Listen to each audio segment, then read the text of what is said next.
Bengt Holmström is born in Finland, actually speaks Swedish.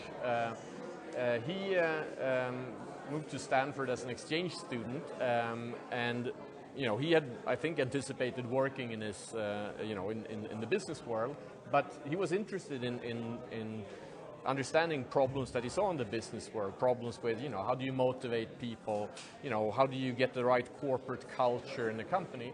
And then when he came to Stanford, he was lured into doing research on this, and then ended up, staying in the US and becoming, world famous researcher on this. Oliver Hart is also European. He's born in Britain. He started out actually doing very theoretical work on market equilibrium and so on. But he at some point started to become interested in what ownership was. How should we think about ownership? What is that? And why do we see ownership and decision rights in contracts? And that really switched him to this field of incomplete contracting that he became world famous for and was awarded.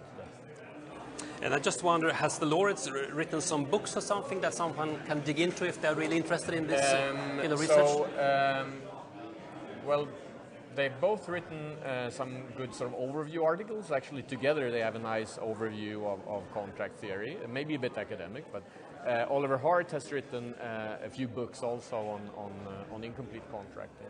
That's interesting. And on the if you have the press release, we actually have a few links to interviews and biographies that are more accessible to non-researchers as well.